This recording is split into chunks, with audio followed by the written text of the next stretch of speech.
stay here, but where can I go? Do you still bother, or are you sick of it all? Why do you stay and nowhere to go? No one could love you like I do. We're breaking up, we're breaking up. What kind of virus am I to you? Is the earth night, I am the few. We make a castle to a ruin.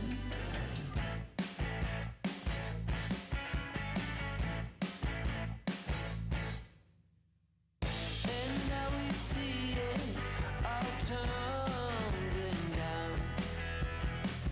Nation of fools, a band of baddies. Just like us, they do what we do. With one exception, we do it better. No one could love you like I do. We're breaking up, we're breaking up. What kind of virus am I to you? Easy earth night, I am the few. Let's make this castle to a ruin.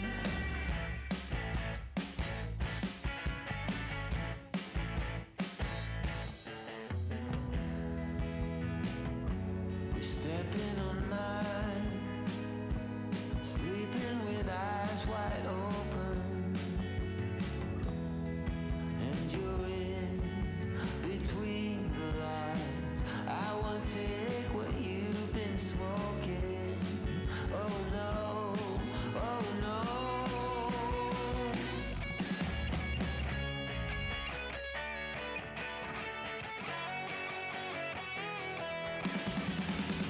No one could love you like I do. We're breaking up, we're breaking up. What kind of virus am I to you? Easy of night, I am the few. We make a castle to a ruin.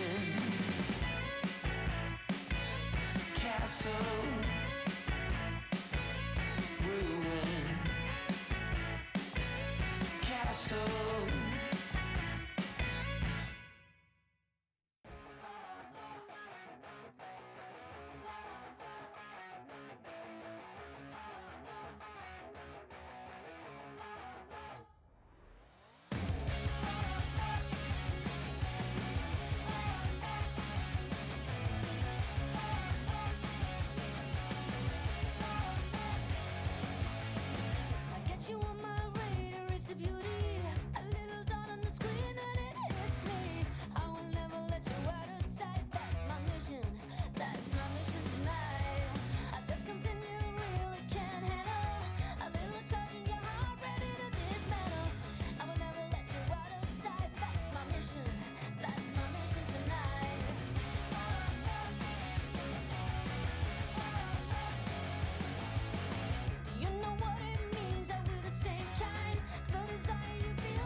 Well, it wouldn't be a normal start to a show without us hitting the negative timer at least once.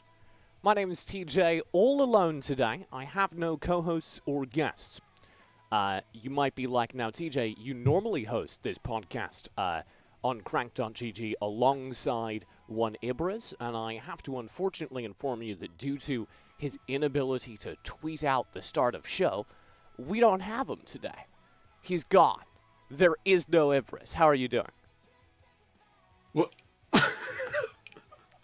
I like how I was talking to you as you led into the introduction, and now here I am with some sort of handoff that you've given to me, trying to say something. But yeah, hello. Our special guest this week is our very special, I don't know why he's our, very special Matt Nibiria Clendaniel, former LPL shoutcaster, who just unfortunately left the LPL last year due to a throat injury. But you're here to break down the LPL finals with us today, and that's really special. I'm really excited for that because it is maybe the best possible week to talk about the LPL. Yeah, I'm going to be honest, TJ. Being described as really special, I'm not sure if that's a compliment or an insult, so I'm just going to take it as both. And I'm going to be I feel every podcast. the rest of the podcast. Well, my original intro for hold up, I need to pull this up. My original intro, had I stuck to script for Ibriz, was going to be the perennially late Ibriz, veteran EU colorcaster and analyst. So I feel like he really got a bump up when I described him as the absent Ibriz. It was a completely different angle. Everything's going up. Exactly. Oh man. We did over the last week, I think, see some really exciting games, not just in Chinese League of Legends, but also in the EU Masters. And we will be getting into all of that, particularly our game of the week, which will, you guessed it, be the LPL Finals. We're very bold. But I want to talk to you first, Matt, because I think for a lot of League of Legends fans, maybe the last thing they saw from you was... Oh, there's a corgi in that room. I called it. Maybe the last thing they saw from you was you stepping out of League of Legends esports. You had to step away from the LPL, and I understand why the support corgi has come up now because of some issues with your throat, because of some medical issues. So I guess the first question, and I know we've talked about this, but for anyone in the League of Legends community, how's your recovery going? It's, as you said, this is my emotional support corgi. Her name is Foxy. She's 11 years old, and she's a cranky little grandma. And I love her to death. Anyways, my recovery has been aided by her because I'm allergic to dogs. No, that actually hasn't helped a lot, and I'm on a lot of allergy medication just so I can take care of this little furball. But my recovery's been going pretty well. I've been working with a speech therapist here back in the States and have had a whole lot of experience with that, and I'm back to one of my fun facts on Leaguepedia was that I'm classically trained as a vocalist, and I'm continuing that, and that's been helpful therapeutically. It's nice to be back in a position where I can access the level of medical care that was needed and the level of intensive care that was needed to resolve this, because that just really can't happen in a league as busy as the LPL, because you're working, we have 4 broadcast days, or had, and the LPL goes 6 days a week. So there's only one day off where you can theoretically take care of that, but that happened to be office day. So really it didn't feel like there was time to get the intensive level of care and focus on my health. And that is why I ended up stepping down. But now I have had the opportunity to focus on my health, focus on getting better, and hopefully soon I'll be making a return to casting. But, got to take it one day at a time, because casting is, for people at home who don't know this, I'm sure Ibriz and TJ are going to understand this immediately when I say it, but these are not my words, because I would never speak so highly of myself, but casting is like the marathon running of vocal use. You're having to talk for up to 8 hours at a time, very excitedly, and if I'm, especially as a play-by-play, that is extremely heavy on your voice. If you're having to go, and Maokai flashes into the back line, he finds the root, finds the knockup, here's the shockwave to cover 5. And you have to Nice. do that, you know. They're very solid. How I'm many glad your times recovery is during- going great, by the way. Oh, good. You know, if you have to do that for 5 hours, that's really Yeah. gonna fall on your voice. And then you have to practice during the week, and you have 2 broadcast days a week at the very least. And that just, if you don't have really good technique or a really, really beefy, healthy voice, you're gonna find the problems get exacerbated more quickly than they can recover. And so it's been good to be able to, as much as I loved the LPL, and I still do love the LPL, it's been good to be able to take that priority on my recovery and finally find some progress back into good health. And I know it's a little bit terrifying just as a caster. I was talking to you at the time I was doing Valor series, which no League of Legends viewer, thankfully, has ever heard of. But I was doing Valor series, and I was doing 16-hour broadcast weekends as a play-by-play. At the same time, you were losing your voice, you were having trouble speaking. I'm doing like not quite as long hours because I was only working weekends, but I was working my voice off and I was ending the weekend and really feeling it and barely being able to speak. And it's just something that I think a lot of casters take for granted, that at the end of a long broadcast day, you won't be able to speak. And you go, oh man, I was casting a ton. And now my throat hurts a little bit. And you accept that that's how it works. And then eventually your throat stops coming back the next day. Your throat stops feeling better the next week. And that's when you figure out, wait, there's actually a problem. And it's definitely... I think the big problem is that I know for a lot of casters, and you know, especially myself, because you're right. After 16 hours of broadcast over 2 days, there is no way your voice is going to feel good. No matter how healthy your voice is, you are going to be tired out by that point. But I found that for me, and from talking to others, I found that this has been other people's experience. And at some point, almost every caster I've spoken to has come up against this wall. You sort of internalize the idea that pain is related to casting. At least for me, this was kind of how it went, where, you know, oh boy, that was a really long day. My voice is tired. It hurts a lot, but that's okay. That's casting, baby. That's esports. Suffer for your art, Nibiria. Suffer for your art. Well, I did plenty of that, trust me. And you sort of internalize this idea that, yeah, of course it hurts. I'm casting. And then it became, of course it hurts. I'm talking. And then it became, of course it hurts. Yeah. And that was just my life at that point, because, you know, so many people talk about casting and they talk about best practices, but they talk about best practices in terms of what you should be saying. They talk about best practices in terms of the ideas you should be bringing across, but nobody talks about best practices and how you should be physically vocalizing. Nobody focuses on vocal health. Nobody tells you, well, you should be doing this. They're just like, project, use your diaphragm. And I remember advice. when you started having these issues, it was really alarming to me, because I know about you. You were talking about your Leaguepedia. You are a trained singer. Like, if there is any caster in the history of esports that should have been prepared to deal with with vocal issues, you would think would be the trained singer. So it was especially, I want to say, terrifying to see you encountering those issues when you do have the awareness of vocal technique that I know plenty of professional casters don't. Yeah. And it's, you know, a lot of people I've talked to sort of, they hit that wall and they just have to stop casting for a while. And I know I talked to even my coworkers in the LPL related to that experience, you know. When BP came over, he was like, yeah, no, I hit that, you know, about 3 years ago. And I had to deal with that. And nobody tells you that it could be a medical issue. Nobody tells you that it could be more than just, have you tried diction? You know, and that's the frustrating thing, is that everyone who casts has had some form of this problem, which means everyone who casts has some sort of solution to this problem. And you try them all and you feel like you must be faking it because none of them are working, when really it's just a medical issue.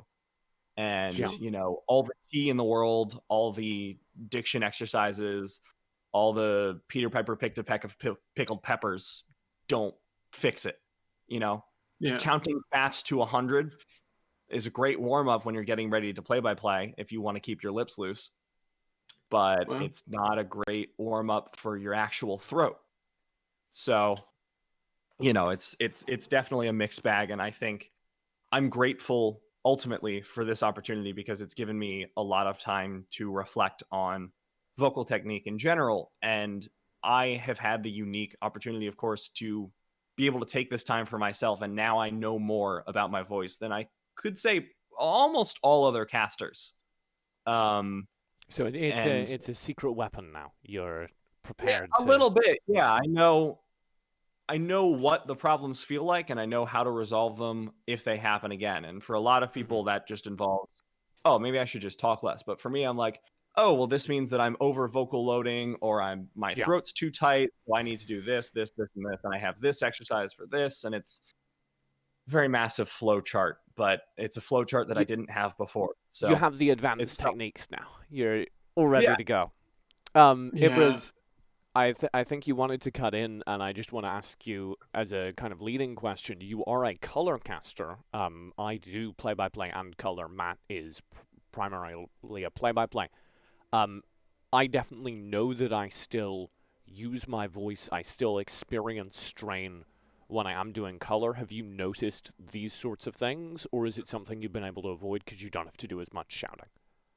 Yeah, my jaw certainly does get tired, but as you said, it's less shouting, even though I think that color is the bulk of the talking. Like, it's probably like 60-40 split between But color and play-by-play in that regard, but mhm, there's not a lot of, it's the besides team strain. fight chime in or something. Yeah, Yeah. there's not a lot of strain there. My longest, like, in real life broadcast was 11 and a half hours, and that was ESL Proximus 2018 in Belgium. That was a lot. That was 2 semi-finals that went to 3 games and a finals that went to 5 or Oh 4 or God. something. Yeah, it was. That's especially because when it's like, oh, we're doing a 16-hour season day, which I did for like Valor series.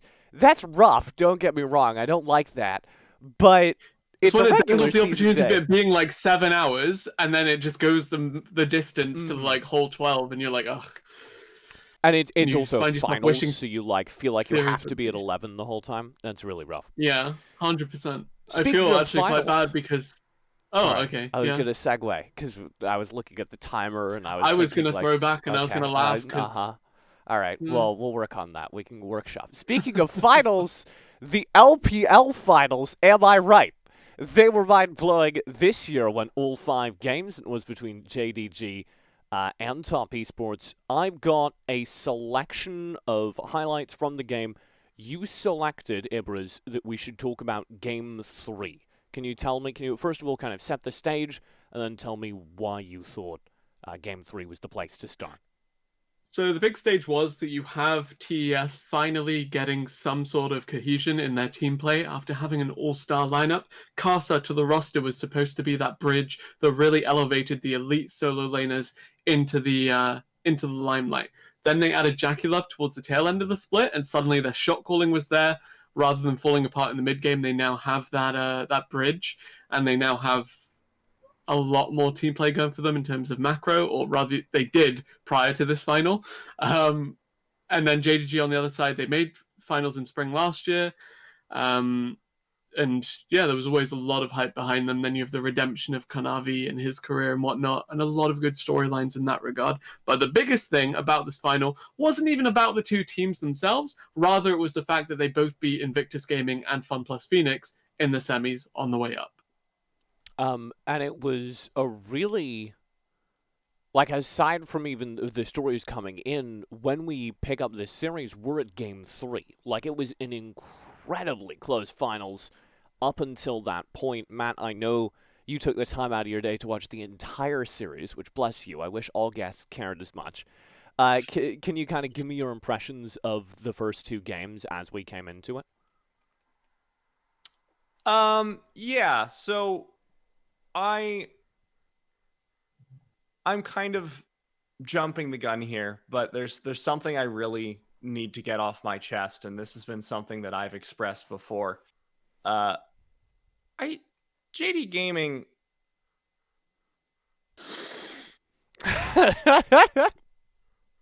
So, last year, when JD was struggling at their most, I remember very distinctly discussing, and I believe this was on air, but I know for sure I've said it off air with the other LPL casters.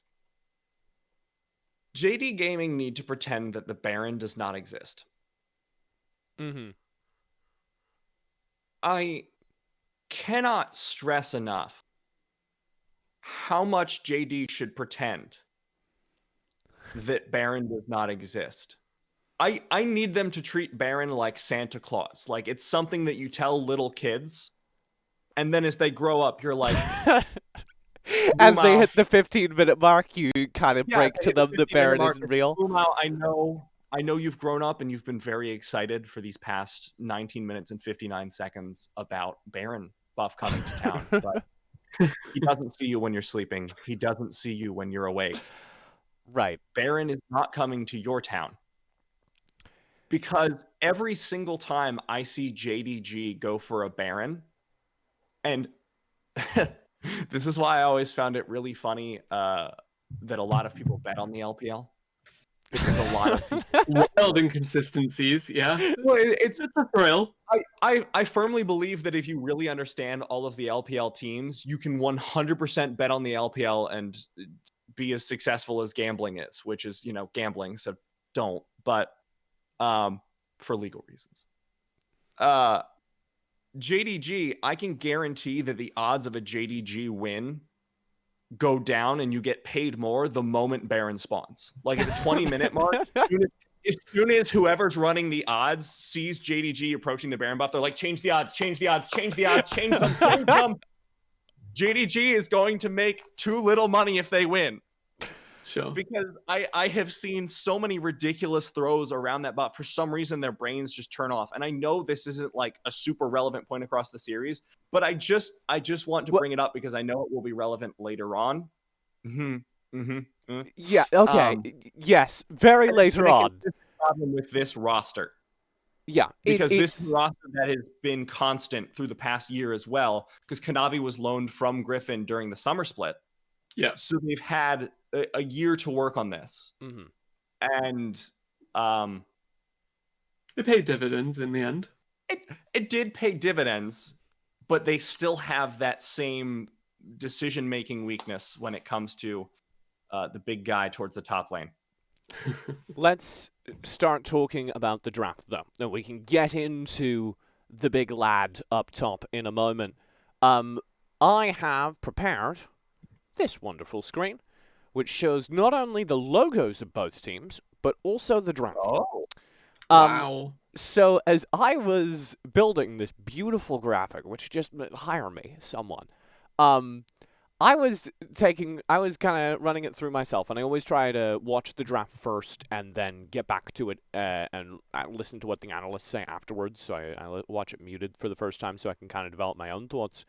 And I had a slightly different angle. If I'm casting this game, I think my narrative... I just realized I wrote misfortune, all one word. Don't get sidetracked. Also, Yumi as yummy, but that's a recurring issue that we'll revisit in the future weeks. Thing. It's actually a Freudian thing, because when I'm in lane against a Yumi, I think, ooh, yummy. Anyway, so when I was watching this, I had a slightly different narrative. I was thinking, hey, top esports win this scaling game, and JD Gaming are on a timer. Now, I'm newer to League of Legends. Do you think that's a fair place to start your draft analysis for this game? So, looking at it, I'd say top are also on a timer themselves. Like, all of these champions pretty much are the same, except Gragas does a little bit more than Trundle later on in the game. The thing about calling JD the team that scales worse probably stems from the fact that Misfortune is slightly more dependent on her ultimate in team fights than Aphelios, and just being like slightly lesser in terms of effectiveness, because Aphelios is OP on this patch because it's still 10-7. But yeah, the issue is with the Jace in particular for the side of top that nullifies all kinds of scaling on their end unless the Jace is like at least 2-0 by the first 15 minutes. If you pick Jace, you need to do well by 15 minutes. You need either a 50 CS lead or you need a couple of kills under your belt. Because even if like going even on Jace is losing. And typically that's something that is applying to Renekton, but you've basically picked a champion that falls off even harder than he does. So, And this is probably my support bias as well, but I was just looking at Aphelios Braum lane and just seeing infinite stuns, beautiful team fights, especially Braum into Misfortune. Like, for me, that was the single biggest lane win of this draft, was Top Esports being able to get that Braum Aphelios into a Misfortune Yuumi. Yeah, I think not only is Misfortune not that great with Yuumi, or rather Yuumi isn't that great with Misfortune, but also Braum is not really a champion. Let me tell you that much. Nibiria, you had something to comment in that regard? I think Braum. I think Braum can be a champion. Justify the Braum. Yeah, can be. Ooh. But I actually wanted to talk a little bit more about the top jungle matchup, because during the Champion Select, there was a question as to the Trundle pickup. And I actually think that the Trundle pickup was I felt, pretty clever solution here, for two reasons. You have a Renekton in the top lane, which is meant to bully the Jace. And naturally, both of them fall off very, very hard during the late game. Renekton because he just doesn't scale very well. Jace because he builds lethality, therefore not scaling all that great, but has a bit of a bigger spike in the mid game. I really like the Trundle pickup here for two reasons. You're empowering your Renekton in the top lane to have an early gank pressure, which means that 369 has to play very back on the Jace, which is a fantastic champion for him specifically. We saw him have a lot of success with it last year as well. Yeah. And that's fantastic. So I also want to talk about the rune choice for the Renekton. I know I'm going a little bit out of order here, but I think it's relevant. Both Kanavi and Zoom opted to go for press the attack on their champions. So you have a Renekton and Trundle with press the attack, which gives you very, very strong short trades and therefore a lot of kill pressure onto the Jace. If you can ever get that 2v1 or even the 2v2, you're going to win that 100% of the time. Sure. On top of that, you have a Yuumi in the bottom lane. Now, we've seen a lot of Yuumi Olaf as the premier go-to combo, but the same strengths that make Yuumi Olaf strong also make Yuumi Trundle strong, because Trundle is similarly incredible at running people down and just chomping them to death and beating on them with that giant club until they fall apart. You have the speed buff for the Yuumi. You have Trundle's inbuilt speed buff as well. You have Trundle slow. You have Yuumi slow. And that allows for a similarly strong duo between the jungle and support to both establish early vision, establish counter jungling vision as well. And I think together that creates a very strong set of duos between top jungle and jungle support that definitely I felt went underrated in the initial cast. I mean, the glaring issue with the Trundle pick in particular for a lot of comps that do draft towards it, I mean, it's disgustingly strong because A, it dissuades the enemy jungler from being super proactive because the counter ganks are amazing, and B, as you said, it sets up for dives really, really well. The issue with it for me is that it has a terrible mid lane 2v2. Like, that loses every time. Trundle is there to Gragas Corki every time. But also, I want to talk about the fact we have the Renekton. And with Trundle and Azir in particular, I think that you can really start to play for these 3-man dives as early as like 5-6 minutes. And you certainly do have the tools to play around it. And I think that that is very telegraphing that JDG are wanting to shut down this Jace early. Because yes, while Trundle Yuumi is a nice duo, you're not really ever going to find much success ganking the Braum lane unless the Braum misplays. And that's why I think that JGG, yes, they can play towards top very, very proficiently and very, very well here, and they should. Zoom is insane, and yeah, he rewards them for playing through him. But at the same time, I don't think it's necessarily a great kind of approach to draft in such a way that your game plan is immediately telegraphed as soon as the draft phase ends. I think this was still a pretty fair game. Like, sometimes you watch drafts and you're like, wow, this team just got blown up. And this was a draft that was survivable for both teams. The early game, however, this is a segue, was instantly, very clearly, all in favor of JDG. And I do have a highlight reel. Let's take a look. Lyric, it's one apiece. We don't have that 3-0. I'm so glad. Jack and Love back on Aphelios. Loken back on the Misfortune. And we won't look bot. As we have some quick gyos that time here in the grand final. We go into a game 3. Jace top versus the Renekton. Corky and Azir. I know, chat. Simmer down. But here in the spring finals, we're at an even point. And someone needs to break the deadlock to move to match point. Is already going to be secured while Kanavi's going for the invade. Kasa has not taken his red buff just yet. They're splitting the map, but towards the same side. That's actually really confusing. Of course 369 can just follow up so easily. He knows. Chat, Of course he knows. Okay, Splight's going to come through. The body bop on top of Kanavi. Knight's getting poked out meanwhile, though. The mid lane is in the 1v1. It's going to be winning out by Yagao, but 369 comes in to help Kanavi in a 1v2 until Zoom comes in behind. Kasa getting low on top. They spin to win, and Zoom picks up first blood here of Game 3 while Knight comes in epically low. The flash forward is not the way to go. And JDG start us off here with their first blood Renekton. There's Kanavi going for these invades. I mean, the jungle 1 versus 1. Big Gaboo yet again. Kasa going to get the smite on down here on the big wolf, but he's getting low. Remember, press the attack. Trundle likes to take a big chop. In comes Yagawa, but it's Kanavi. Secures the second blood. Zoom got first blood. Kanavi with the second. And this Trundle is, okay, I'm going to pause again. Grab it in bottom lane. Lumel gets healed on up. One auto, but Chakila gets flushed on by big boy Loken.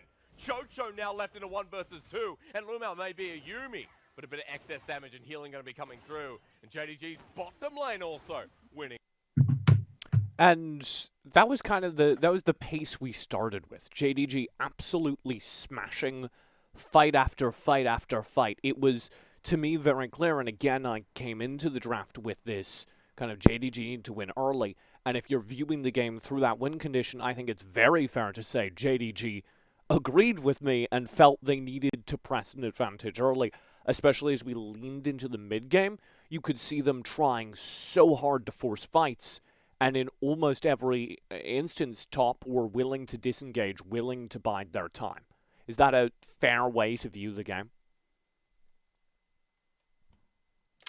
Just asking the group. You could, sit and let it ruminate for a bit, let that question bounce around. Point pass to you. Yeah, I'd say definitely you can approach it like that. Again, I think that both top lane picks are very, very early game centric, and they do kind of put an onus on their team to be very proactive, especially up there. We noted that MF Braum plus Aphelios Braum both kind of have strong team fighting. The mid laners very much the scaling game. Very, very gank heavy junglers as well. And I think that a lot of that pressure is going to be focused around that top lane. And that's why you saw so many skirmishes just erupt. Granted, it is also the LPL, so they skirmish over every neutral objective. But, yeah, fair assessment from you, TJ. Thanks. I wanted to actually talk about the second thing you indicated there, because I know this is something that I've talked about with Matt in particular. This was a very bloody game from the get-go, but I don't think it's fair to say that it was chaotic or random, because to me, again, if you're viewing it through the lens of JDG, know they need to fight early, know they need to press their advantage. They were doing that. They had Kanavi constantly invading, creating these opportunities by running at the buff and just daring them to fight them. And that sort of stuff is very, I think, tactical, as opposed to the impression that a lot of commentators, including the LPL commentators, often give, that it's all just, I don't want to say random, but it's all hyper-violent or something. Yeah, I want to, let me just address the general idea of this. I think a lot of people have the impression of the LPL as, yeah, we're just going to fight because we love fighting. And don't get me wrong, Fighting. IG have maybe 2 brain cells between the entire team sometimes, and that's fine. I'm not saying that there aren't teams and times that the teams play like that. And a lot of IG's identity is just, haha, when Ning's on Zac, he's like, haha, ego, brr, and just slingshots into the enemy team, and the team's just like, oh god, we got to save our jungler. That does happen. But I am going to say that the idea, and I did not like the way that Lyric also expressed this during the cast, is that, oh, the LPL just loves bloodshed and they're just fighting to fight. No, a lot of it is, like you said, TJ, very tactical. And I think this game was a good demonstration of that. I'd like to call for a clip now, starting at the beginning of the game. I know. He's using the technology that I didn't realize we had until today. But yeah. I told him you would be upset about this as well. Did you ask for it, Ibriz? Because I asked. All right. Specifically, was like, TJ, can you do this? You want your clip one, right? Yes, clip one. All right. At around 4 minutes. The industrious Nibiria. is all about us. Kanavi pokes his head around to Casa, but Scuttle Crab is already going to be secured. I want you guys to watch right now. This looks like a bit of a suicidal invade from Kanavi, and sure, he gets spotted on the ward, but the reason he feels like he has confidence to go for that is he knows he's going to have the backup of both his mid and top, and he believes that he can stall long enough for them to get here first. The Predator's been popped. He steals away the red, and he tries to stall away and walks towards mid because Yagao is going to force the engage here in the mid lane. And now you are stuck with that top jungle 2v2. They couldn't find it in the top lane, but you can find it here in the jungle. And look at that ward that was placed both in red and by Raptors. That's going to come in handy later in the game because we saw 2 invades in the early game that resulted in kills. That was the first one. Do you want to know how they got the second one?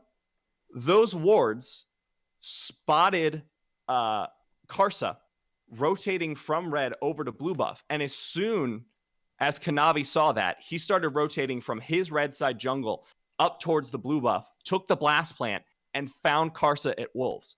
Off that one invade, JDG set the entire pace for the early game and got 2 early kills. And this, I would argue, Ibriz, as a counterpoint to your criticisms of the composition, which are 100% fair, is how they play around that. You have a Jace who's running phase rush and is trying to play very defensively and ceding a lot of lane pressure. How do you force that Jace to engage with you? How do you force a jungle 2v2 if the top laner just won't engage with you? You force them to respond. You do something that looks so unbelievably stupid that they think there's no way we don't win this. But it was planned by everyone there. And you even mentioned earlier the 3v3. Yeah. Where if you can get a 3-man dive somewhere, that's very powerful on the side of JDG. I do want to support you. I do want to support you in this because that dive. one... Hello, online connection. We can both keep talking over it. That one clip, that one invade was one of the coolest League of Legends plays I've seen all year. So I do just want to support you in that because it was an incredibly cool little bit of teamwork. It played out the way it did because they read the fact that Gragas with Predator is always going to clear one side of the jungle, then reset. That's why the Trundle didn't recall himself. He just went straight in for that invade. And yeah, as you said, like the read he did as soon as Casas showed on that ward, making his way towards the bottom side of the map. Just a lot of good use of what information that they had. And yeah, I really respect the fact that JDG opted into this. The cool little engage from Yagao on the Azir was also pretty nice. Mm-hmm. Yeah, I think I dig it. I have to segue. I'm keeping an eye on the timer. You guys okay? Sorry. We're going. Me and Matt are really in sync, which is great if we're casting on LAN, but if we're casting over an internet connection, it just means we talk at exactly the same time all the time. Just less great. We were also in sync, though, when we were prepping this. I was sending him my list of clips because Matt was like, I need to see all of them. And we chose exactly the same team fight. So let's take a look at what we both thought was the most important team fight of this game, and then we can break it down a bit. Cool.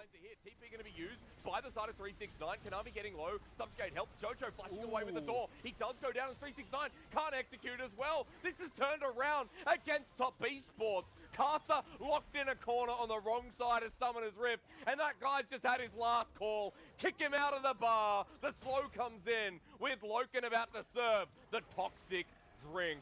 And Casa has nowhere to go. He tries to outplay that one. But JDG just send it right against them. Finding exactly what they need. Top Esports, a poke comp, not able to poke. We actually didn't see how JDG got on top of them, but it doesn't matter how they were able to do it, and now they can start forcing the Baron because there is no smite up for the side of TES. I will say though, Moonlight Vigil, Infernum, Knight has package. JDG, it's a numbers advantage, but Top Esports, individual players. But the ult misses from Jackie Love. The pillar comes through. Nice. Knight comes in, lines it up, and kills Zoom. Jackie Love with Severum has a bit of healing. Kanavi slowed by the package again. Every single time I cast this champion, he pops off. What is happening right now?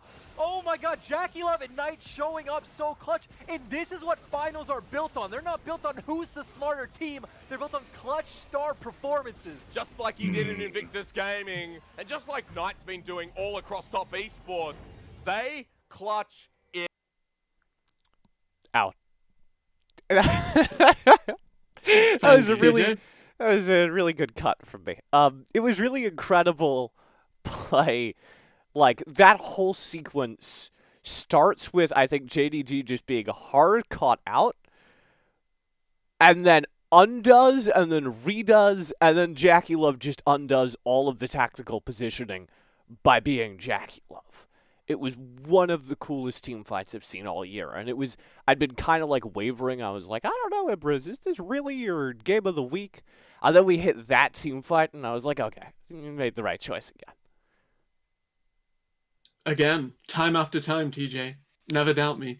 Never doubt Jackie Love either. As we touched on before, he only recently joined the team after sitting in a bit of a contract hell situation.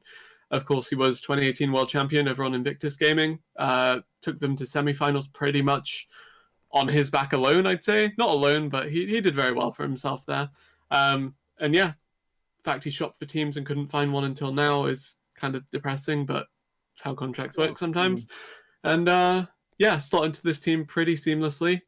Shot called them to a decent mid game. And like Nibiria said when we first mentioned who this final was between, the Baron magnet for the side of JDG kind of throws all of that early game preparation out of the window. With help from Jackie Love. Yeah. So I have thoughts. I have sad thoughts. So I do want to give a little bit of insight to the people at home about the Jackie Love situation. There was a lot of memes going around on Weibo about Jackie Love's cousin, because apparently that's who was doing a lot of the negotiation for his contract, and that's the reason it took so long. Yeah, wild, absolutely wild situation. And Wang Zizong, who is the owner of IG and who is famous for being outspoken and just saying and eating a hot dog. Yeah, and just like saying dumb things on Weibo, which is the equivalent of Twitter in China. He was just like, yeah, Jackie Love's cousin screwed us. Now, Wang Zizong also is known for being kind of like Playboy billionaire. So I take it with a grain of salt, people. Take it with a grain of salt. But that is the situation behind the scenes. But rather, back to the game itself, I kind of wish we had gotten to split that clip into two parts, because I feel like we separate JDG's lack of brain around the Baron from that amazing team fight, because I think they played that team fight brilliantly. Kanavi stalled very well. He got engaged on by 3 people. He was like, all right, I don't live here if I stay like this. So he popped the stopwatch and gave time to rotate. So I'm going to go point by point up to the beginning of the team fight, because something happened before this that is very relevant. In the bottom lane, Zoom kind of made a big whoopsie and forced out Yagao's teleport to try and save him. Zoom overextended, got caught out, and was about to get 2v2 down, and then the Yagao teleport threatened and stopped that from happening. So off that play, TES made what I believe to be the right call in trying to take and engage in mid, because you have all 5 members with teleport, except for your mid laner, whose teleport was coming up within a few seconds, and also Knight has the package. So that's fine. And that's really great. So they thought it was a fantastic play. The teleport comes in from Zoom. Yagao is stuck on the bottom side of the map. So how do JDG solve for this? What ends up happening is Kanavi tries to take the brunt of the top lane fight as the tankiest member of the team. uses the stopwatch to stall, and they thought they've given him a pick. This entire time, Yagao is rotating up, and Zoom is TPing in, as we're going to see, or we already saw. And then what they do is they try and split the fight. The rest of TES are stuck on the right side towards their tower and cannot get into the fight in the bush. So they split off Karsa on the Gragas and force him into their own blue buff, thus effectively splitting the fight, making up for the man advantage or man disadvantage they're stuck with. And then Karsa gets killed. 369 is already dead. And suddenly you have a 5v3. And I'm going to throw this to Ibriz, because they blow this 5v3 with the Baron call. Is the Baron call inherently wrong? And I give this to you because I already know Matt's thoughts on it. I don't think it's a terrible Baron call. I just think that there was a lot of disrespect to the clutch factor that these players did, kind of show here. I think that no one really expected Knight to go so bravely with the package, because you look at top and you think, all right, the suicidal player is 369 and he's already dead. We have no YOLO 1v9 plays to really worry about. And then they find the entryway in here. Mm-hmm. I don't necessarily, they can't group in the pit because there's a ton of AoE damage there, but the way they did play that out was just clumsy overall. I think either you split harder, you dedicate a couple of members to actually running interference. I think even just send the Misfortune with a supporting member to go run interference, because her single target damage, even with the crit build, isn't actually that much. The Azir is more than enough to shred the Baron down. You just need to not do what they did, not let the top carries have room to breathe.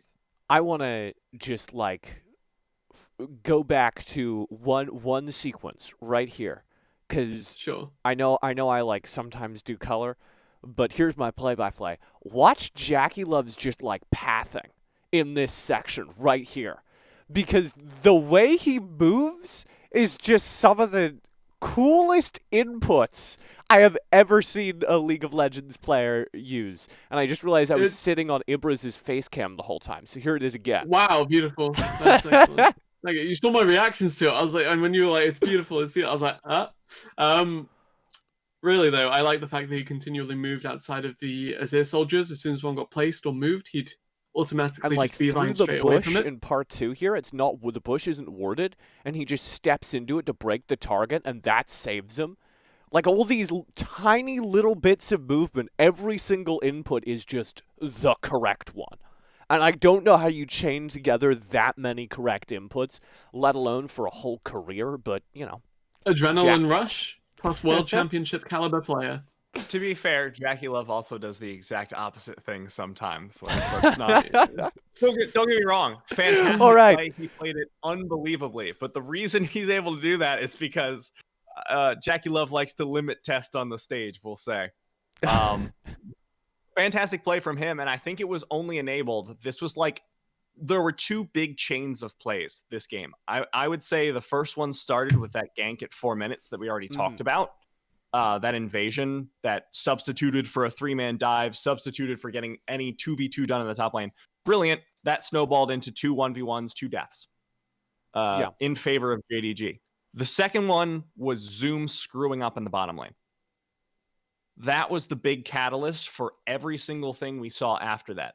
Because Zoom forced out Yagao's TP, TES answered with a 5v4 potentially in the mid lane.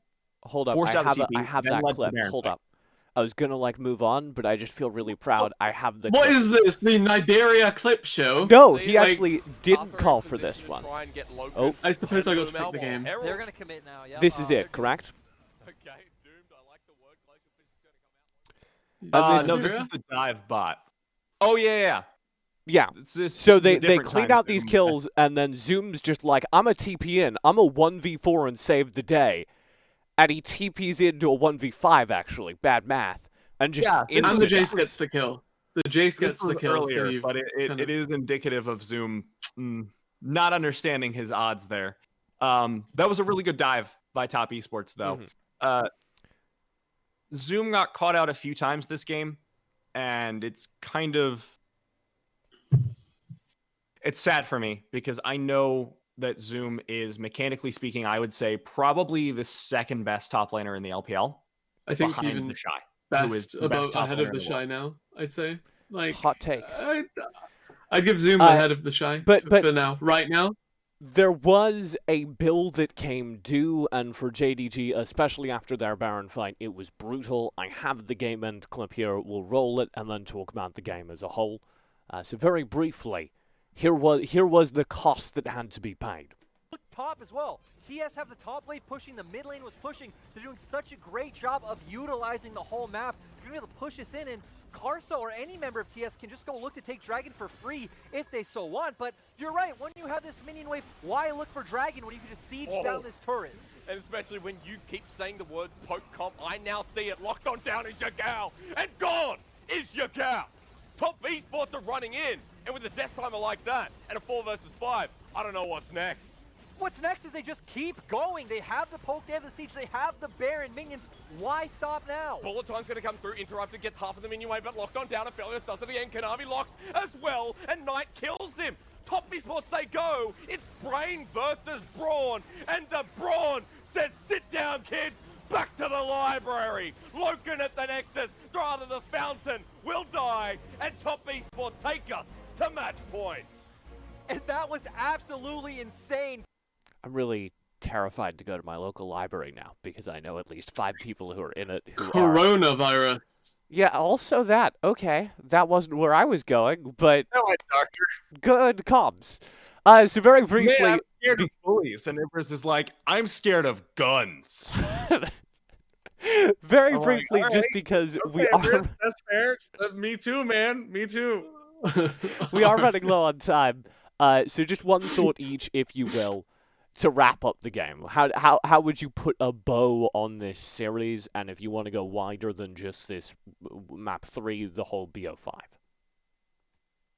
I think JDG definitely came into it with a big lead. I think they threw that lead just by being a little bit too overzealous, as a lot of these teams tend to do. Granted, you didn't really see it in the finals of a major region, but hey, why not? There's always time for greed in this. I liked how we use the term bloodthirsty, but at the same time, there's contesting objectives, and there's not knowing when to cut your losses. Like with that TP from Zoom, where he thought we could 1v4, and that's an issue that plagues a lot of the bottom teams. It's something that, of course, the top teams are clearly susceptible to at times as well. And I definitely think there's still a couple of wrinkles to iron out before we hit that nirvana of League of Legends for Season 10. And I think, Matt? so I'm gonna say, as a bow, not just to this series, but to the LPL as a whole, my thought, and the reason I take issue and ire, indeed, because I hate when people say this, the LPL just being like a brain-dead, bloodthirsty region is like, it's not who's smarter who wins, it's who's, I hate that rhetoric. The reason I hate it so much is because the LPL players take a different avenue to risk assessment than players in other regions. I think the traditional LCK style is the risk assessment is, does this play have a chance of failing? If it's yes, okay, is that less than 30%? Okay, then we'll go for it. The LPL takes a very different strategy, and that is, if I play mechanically perfectly, how does this play go for me? Yeah. Do I have a chance of winning? If yes, you go for it. And that does result in, optically speaking, a very bloody league, and it looks like they're going for a lot of suicidal plays. But we have seen, especially with that Baron team fight for Jackie Love, the result of playing that way. And that is that you can clutch mechanically harder than players in almost any other region. I would argue you can clutch harder as an LPL player than any other player from any other region, because you are so used to playing in these do or die scenarios, and you're saying, how hard can I push myself mechanically? Uzi, considered best ADC in the world for the long time. The Shy, considered best top laner in the world, at least last year, potentially this year again. Mid laners, you've got Knight, you've got Doinby. Rookie. There's a reason that the LPL keeps producing these incredible mechanical players, and it is because of the aggressive style that they take. Yeah. And I do think, I mean, I touched on it earlier on. I said, I don't think it's fair to characterize these teams as no-brain teams. Obviously, Instinct they're very heavy. Yeah, well, I don't even think that's true. I think you can say Yeah. their math as to what the ideal play is different and more aggressive, but they are still very clearly executing on calculated aggression. It's just that those calculations are different. Yeah. But it's very intentional, and I think the idea that they're bloody implies that they're not as intentional, that they're just, having fun in solo queue and going for team fights because it's fun, and that's very much not what's going on. So I think that's a good line to draw. Speaking of lines to draw, I'm going to draw some ice cream out of the cooler this summer because there's a brand new label in town. Ibriz, you wrote an article for Qrank.gg, which I didn't quite have time to fully poll because I believe it's up now, but it was right down to the wire of filming. Faker has just gotten a national ice cream brand in Korea. Could you talk us through this? So this is Lotte, who make a lot of sweets over in South Korea and a lot of stuff in Japan as well. Huge brand. You can get them in Europe, right? I'm not sure. I live in Europe and I don't see it, sadly. I feel like I've seen them in the UK and Germany, but I don't know.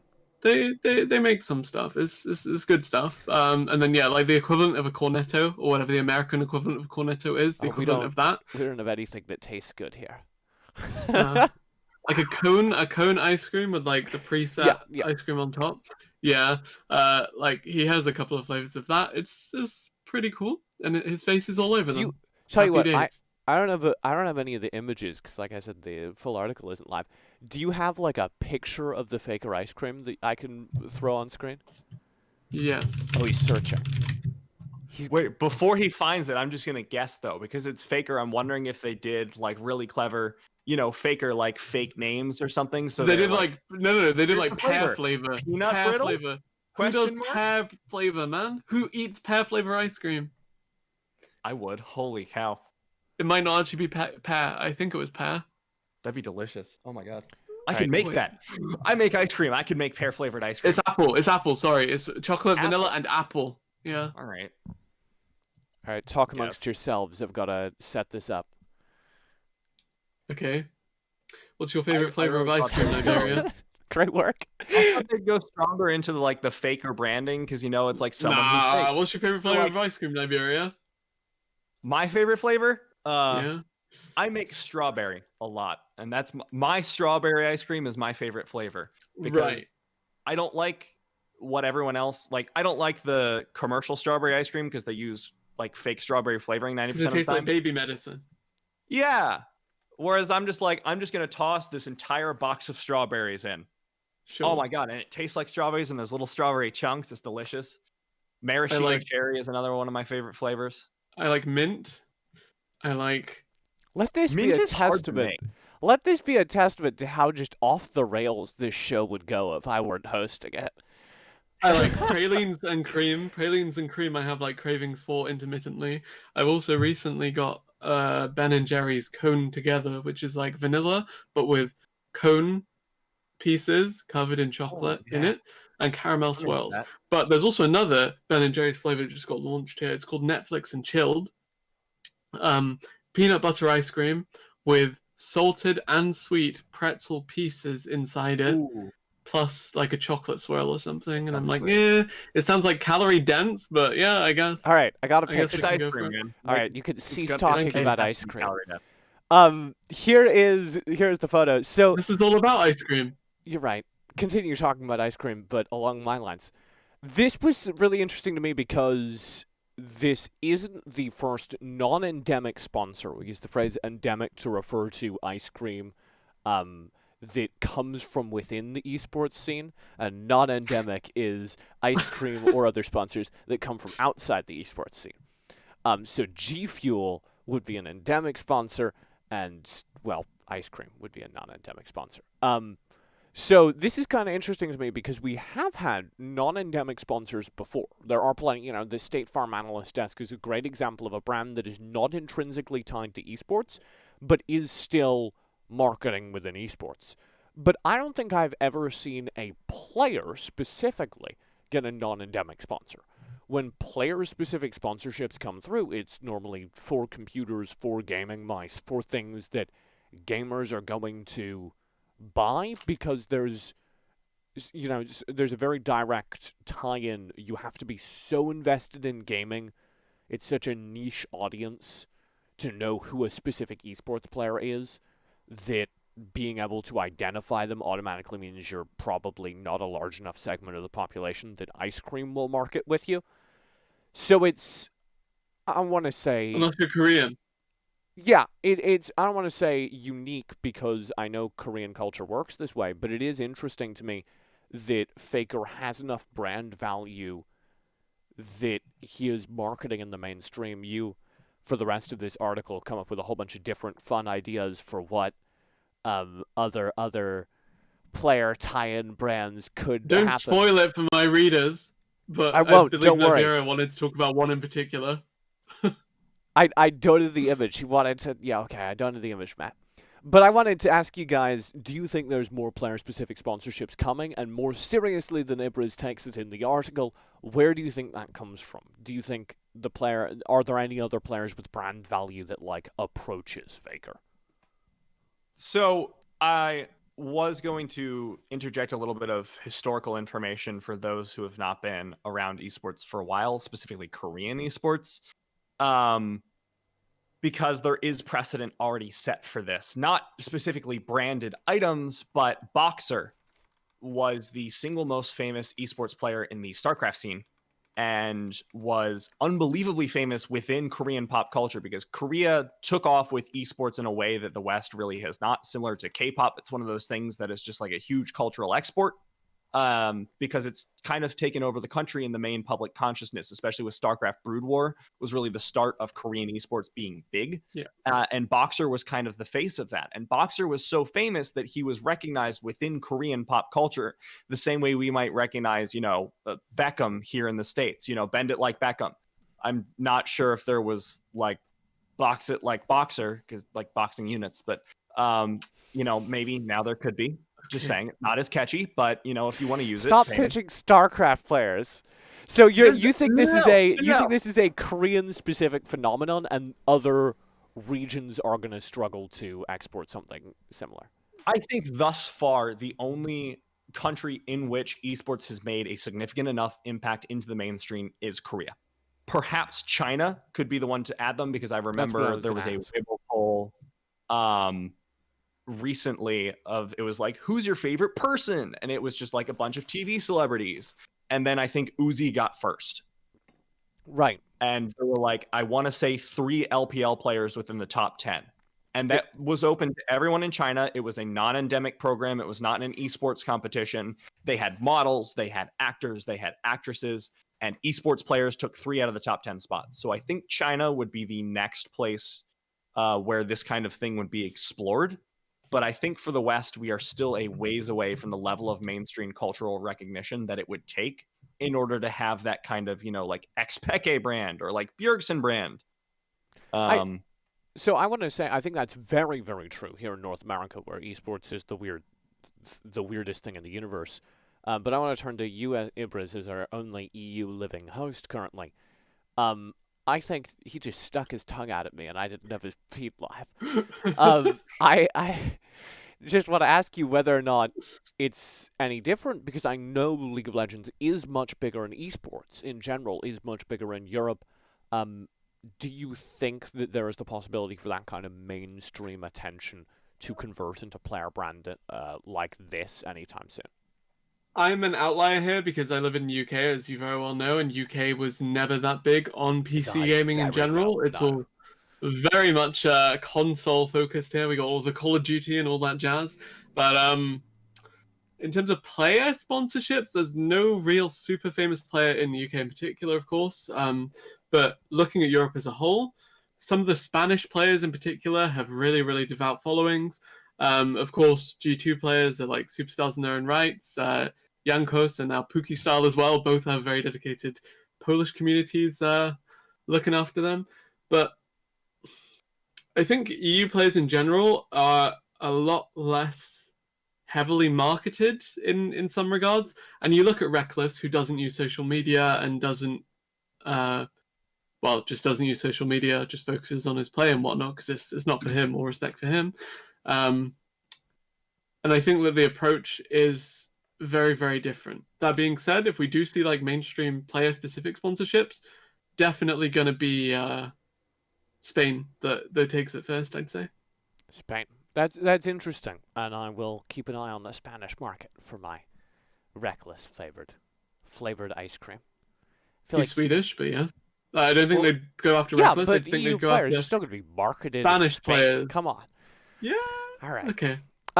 Let's start with our final segment, though, because we are running out of time. I last week gave you guys 10 minutes. It was Qrank and Ibriz. And we played this game, and I gave them 10 minutes, and it wasn't even, like, close. They had, like, 8 minutes on the clock. So I'm cutting that time in half.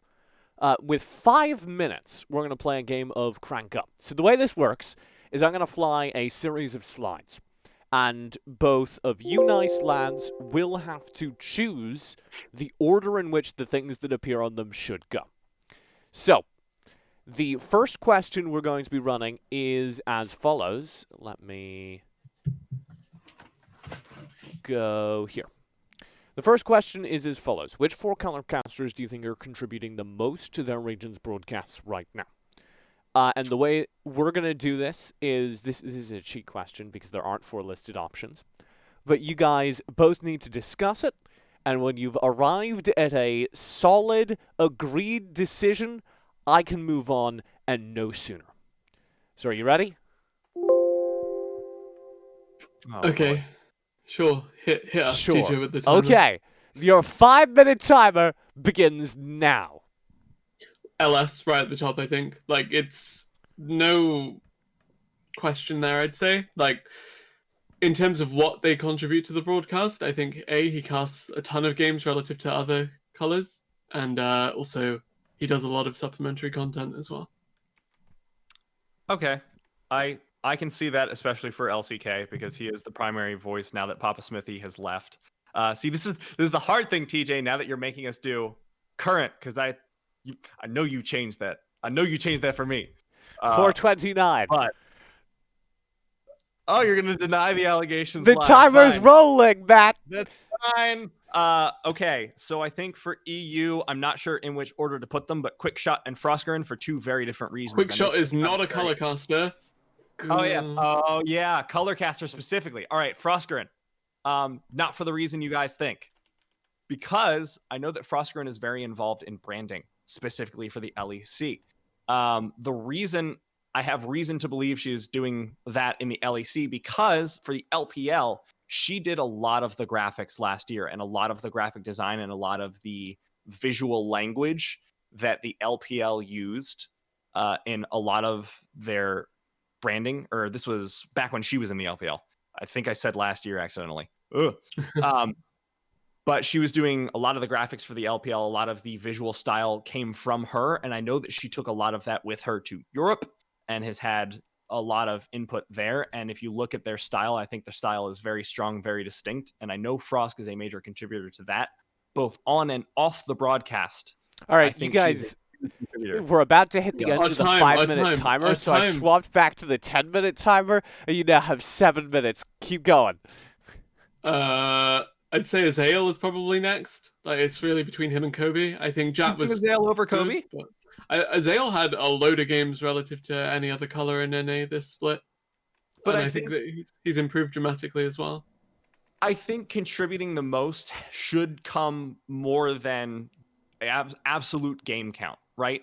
I think by contributing the most, so the way I interpret that is contributing the most to the culture of the region, the culture of the broadcast, as well as their actual broadcast presence. And in that aspect, I think I would rank Kobe higher than Azael. Yeah, I think Kobe does fit.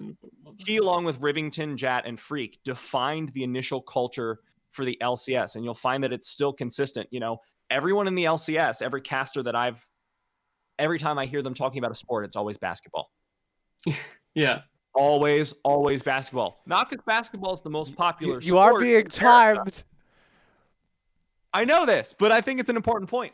But I think Kobe contributed a lot to the initial LCS culture, and a lot of that bleeds through now today. And I think that has been a huge part of his contribution to the region. And like you said, you said off broadcast, but his laid back attitude, sort of, chilling out with the boys, and Kobe's there. He's still very, very intelligent though, and I really do appreciate that about him. Yeah, but I do think Azael got short end of the stick a lot of times in the past, and I think that he's really stepped up this year, and that's why I have him immediately come to mind as someone Is this that the last?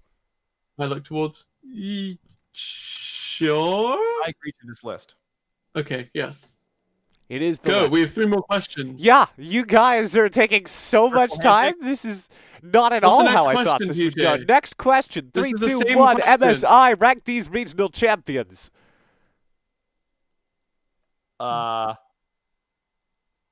G2, T1, C9. Yes, agreed. 100%. JDG, sorry, what was that?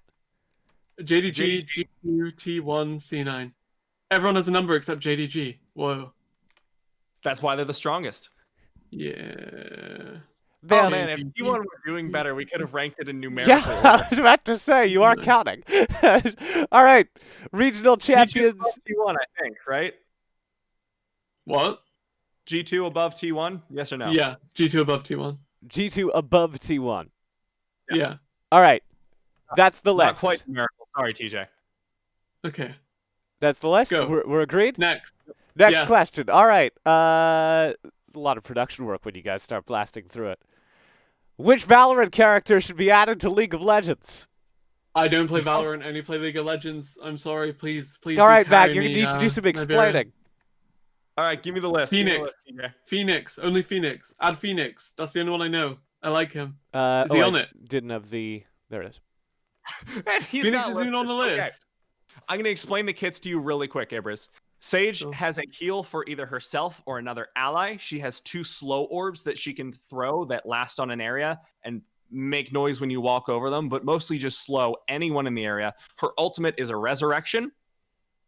And she also has a barrier wall that she can throw up, and it's basically impassable terrain, like Talia wall if you could target it. So I guess Yorick W. Cypher has a camera that he can use to throw places and watch angles. He has tripwires that when you walk over it, it goes and like. So he has Ashe E and Callista W. Yeah. I'll try and relate them all. Okay. His ultimate is basically TF ult, but you can only use it on a dead player. So you have to kill them first. Did I forget a skill, TJ? Not TF ult, the global reveal. Global vision. Yeah. The reveal part of it. You can't tell. Has the other part of TF ult. Yes. Breach has one ability that's just a flashbang.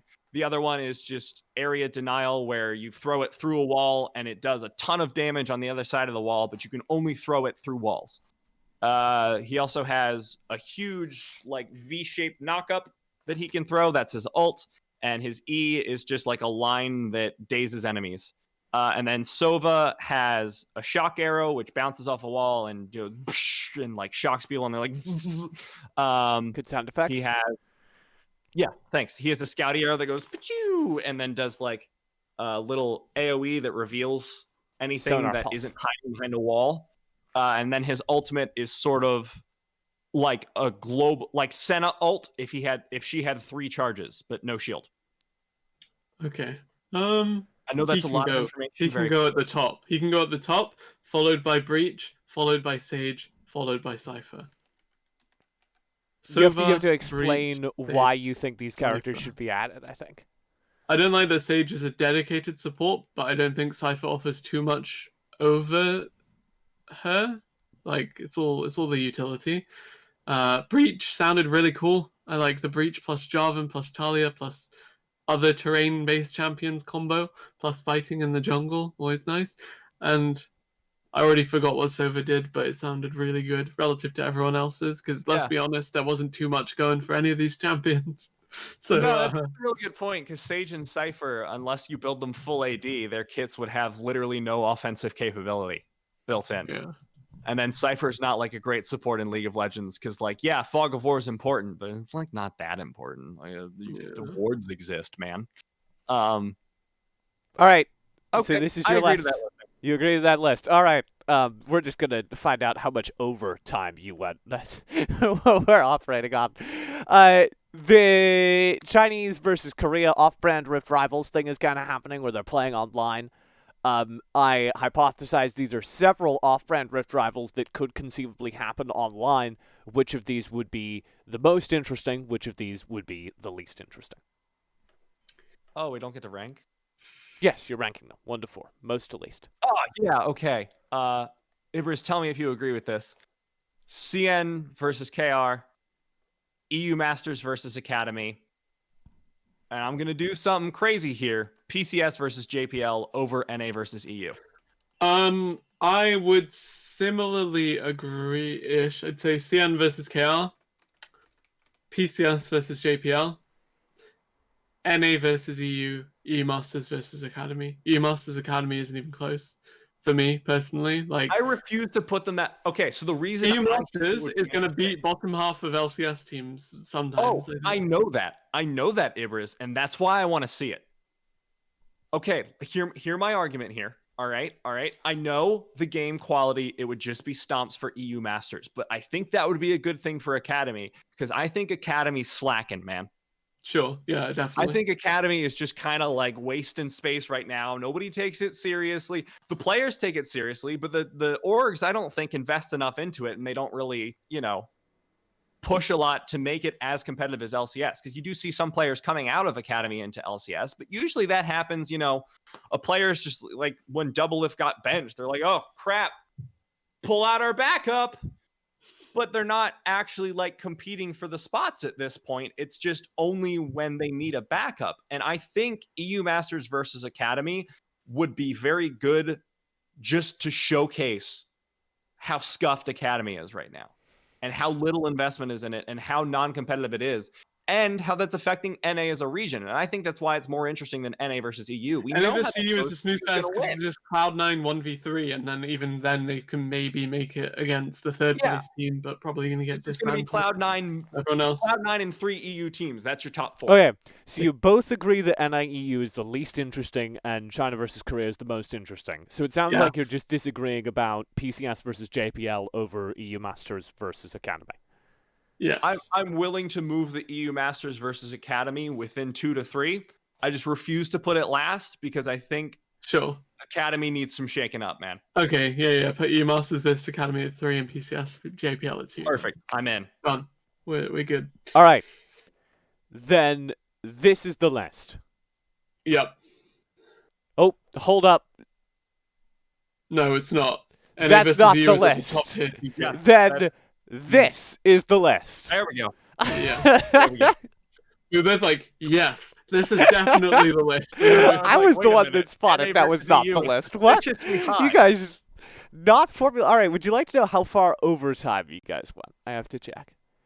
Hey, it wasn't that bad. 13 minutes. All right, take a guess. How far overtime do you guys think you went? 1 minute 15. I went to the 10-minute timer. 13 minutes. You guys went exactly 1 minute and 38 seconds overtime. Huh. Damn, Ibriz. Picked it up there. I really thought the whole segment where you had to explain the video game Valorant to Ibriz was going to drag us down, but somehow. No, man. Ibriz gets it. I just had to explain the kiss. I'm like, that's it. You gotta just leave. League of Legends comparisons in my brain as we speak. Yeah. That's how I approach every He's life a big brain scenario. color caster, man. How'd you think that would take so long? Yeah. How does fair enough. I mean, every situation influence me in real life? All right. That brings us towards the end of our show. I want to thank you once again for joining us, Matt, because, well, first of all, it was great to talk LPL with you, but also it was just great to have you on a broadcast again, because I know it has been a while for you personally. Closing things out. Sorry? Can I show off my FPX jacket? Sure. Stand up. Here, I'll put on your tag so everyone knows who owns the FPX jacket. There we go. How many thousands of dollars was that? Huh? How many thousands of dollars was that? It honestly wasn't bad. I think it was like $80 US. Wait, how do you hear us, Matt? Oh, he uses speakers. It's terrifying. Whoa, yeah. Sorry. How do I not hear it through the microphone? I have a very, very finicky setup. Okay. Basically, this is a unidirectional mic meant for stage use, so it doesn't pick up very well from far away. And I have two studio monitors that are aimed here. So, like, this is looking for sound from right here, and the sound from them goes like this. Very nice. So, with very careful noise gating, I can manage to never let it bleed. Very unless careful noise gating is a up very there. on-trend topic in the League of Legends world now since last night. Ibriz, I can't believe you waited until the final 2 minutes of the podcast to drop that. On that, Ibriz, is there anything that won't get us in a whole heap of trouble that you would like to close with? Not really, no. I'm just disappointed I didn't get the chance to show off my anime figures this time around. I'm all right with that. Rodimus Prime kinda- function in League of Legends? We may never know. Nice. No, we're going all right without the figure. Are you still doing streams? EU Masters is over. Are you still doing It's over. We'll see. I'm thinking about what can I do on my streams now because I'm out of VOD review content until summer splits start up again. But yeah, time will tell. I'll definitely be back with something. Just definitely do keep up with me. What are you doing, TJ? Why don't I turn it back on to you? And you can where plug can we yourself? keep up with you? Where can we keep up with you? Twitter. Uh-huh. Nowhere else. What's your Occasionally Twitter? Twitch. At Ibriz lol. IBRIZLOL. Matt Nibiria Cladaniel is at Nibiria. Oh, that was not the transition button. It's all falling apart. He's When you have his at- box there, it looks like he only has the mustache. I like it. Yeah. That's I don't know about that. powerful. I think maybe keep your current facial hair setup. I think maybe don't change that.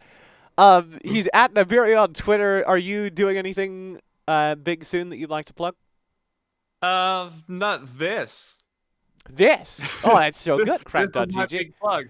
No, I'm slowly making my return to casting, and I might be doing more personal streams because I just did my first personal stream in over 2 years last night, and that was kind of fun to have people stop by. So twitch.tv/Nibiria, twitter.com/Nibiria. I'll post about something soon, whether it's baking or video games is yet to be determined, but something. All right, something. You can follow me on Twitter at esportstj and, of course, on Twitch at all the same links. But this show is presented most importantly by Qrank.gg, which is where you can find VODs of it, previous episodes. You can find the Qrank.gg YouTube episodes there as well. There is another fantastic esports debate show that airs, and I think there will be more coming soon to that space, so watch it. That sounded aggressive. We also have a lot of different written content that gets uploaded to Qrank.gg, some of it written by our very own Ibriz.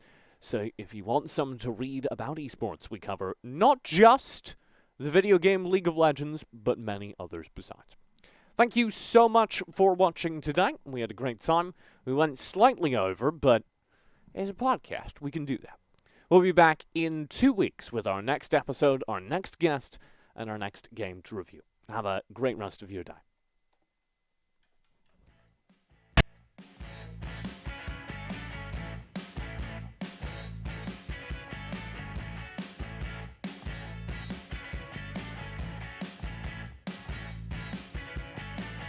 Back from another funeral. Why should I stay here, but where can I go? Do you still bother, or are you sick of it all? Why do you stay and nowhere to go? No one could love you like I do. We're breaking up, we're breaking up. What kind of virus am I to you? Crazy of night, I am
so